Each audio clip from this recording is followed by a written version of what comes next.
جو ہے یہ صاحب اصول ہے، یعنی صوفی کے بنائے ہوئے راستے پر چلتا ہے، اور تیسرا وہ صاحب فضول ہے۔ میں نہیں کہہ رہا، یہ دادا صاحب کہہ رہی ہے۔ اور دادا صاحب جس وقت لاہور میں تشریف لائے 421 ہجری میں، کتنے سال کی عمر ہو گئی؟ 21 سال۔ اب میں سوچوں کہ 21 سال کی عمر میں کیا بنا تھا۔ آپ بھی سوچیں تھوڑا سا، آپ 21 سال میں کیا تھے؟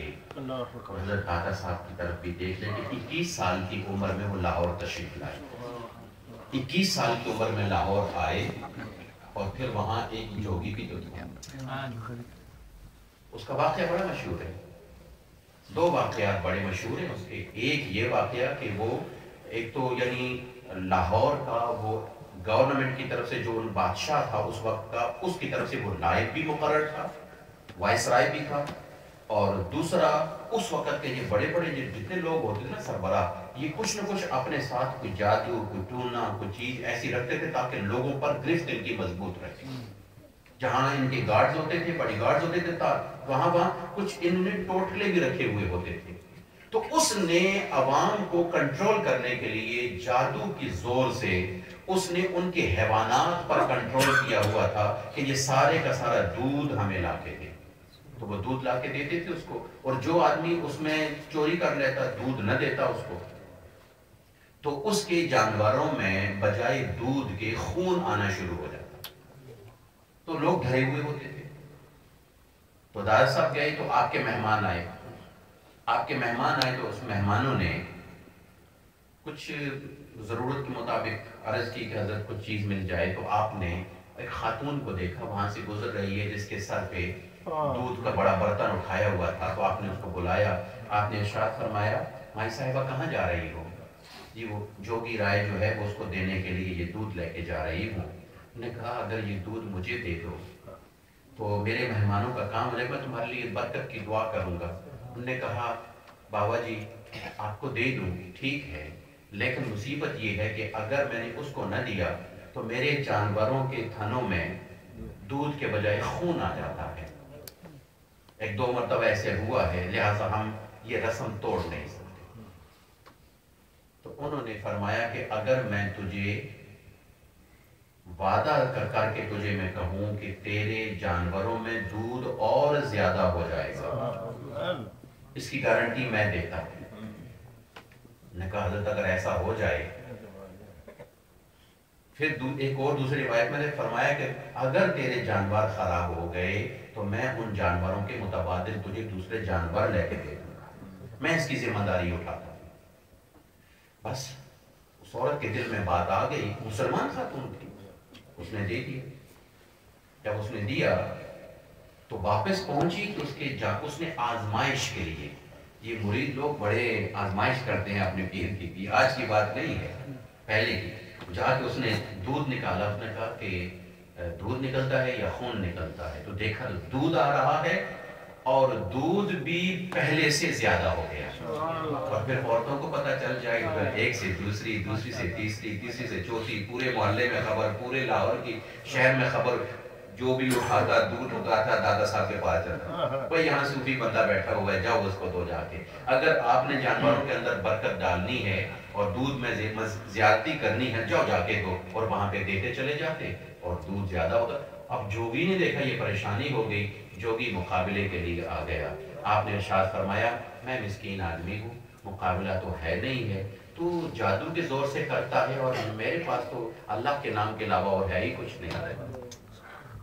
بالآخر وہ چیز جو مقابلے میں آئی، وہ تاریخ والے یا آپ کے تذکروں والے لکھتے ہیں کہ جہاں شاہی قلعہ ہے جہاں پہ وہ اکٹھے ہوئے، اور اس نے کہا کہ ایک اڑنے والا بھی ہے اور ایک آگ سے گزرنے والا بھی ہے، آگ سے گزرنے والا، تو بڑا پیڑ لگایا گیا، بڑا گراؤنڈ سجایا گیا اور سب کو بلایا گیا، اور اس میں داتا صاحب رحمۃ اللہ علیہ نے فرمایا ٹھیک ہے آگ اچھی بات نہیں ہے، تو آگ کا پجاری بھی ہے، آگ کی پوجا اس کو اچھی طرح دیکھتے ہو، ہمارے ہاں تو اس کی کوئی اہمیت نہیں ہے، لیکن پھر بھی بتا تو پہلے گزرے گا یا میں پہلے گزروں گا؟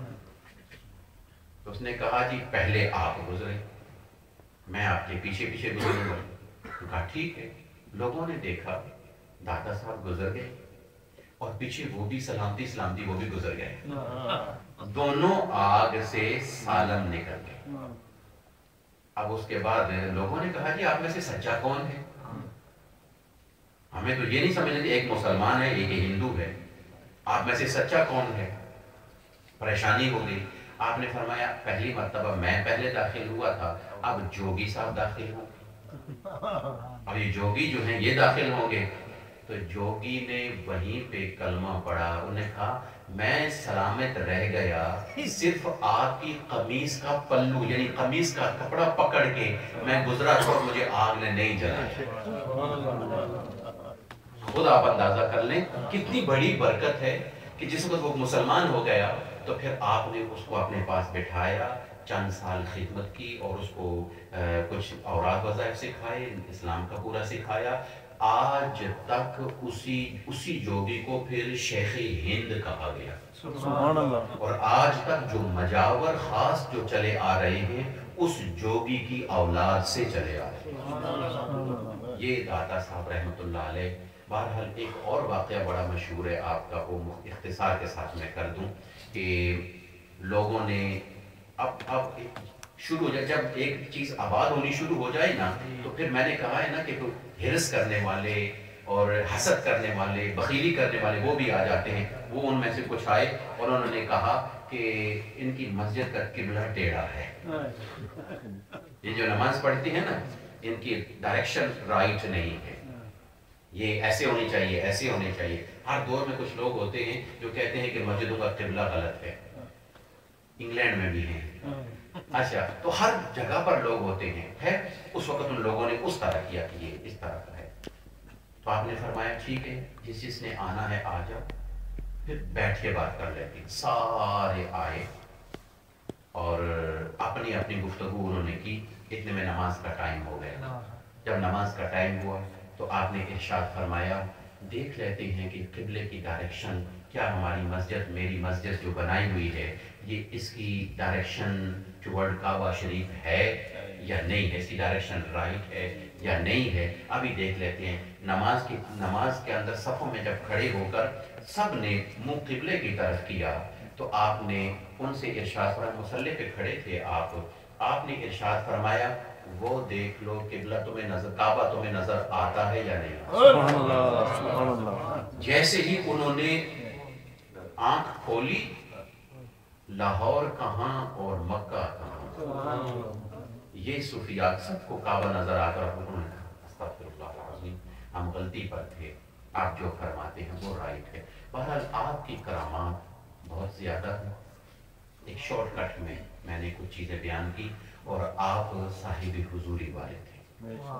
حضوری والے تھے، یعنی آپ کو رسول اللہ صلی اللہ علیہ وسلم کی دربار میں حاضری نصیب تھی، تو بہت بڑا آپ کا مقام ہے۔ آج ہم ان کے ایصال ثواب کے لیے دعا کر رہے ہیں، اللہ سبحانہ و تعالی ہماری حاضری کو قبول و منظور فرمائے۔ جو آپ کی طرف سے جو گفتگو آپ نے ہلکی پھلکی میں نے جو مناسب طریقے سے سمجھی اور وقت کے ایک دائرے کے اندر رہ کر، تو اس دعا کے ساتھ کہ اللہ تعالی ہمیں ان بزرگان دین کے فیض سے بھی ہمارے دلوں کو اللہ منور فرمائے اور ان کی برکات اللہ ہمیں نصیب فرمائے۔ جزاک اللہ خیر، وما علیہ الا البلاغ المبین۔ درود شریف پڑھیں۔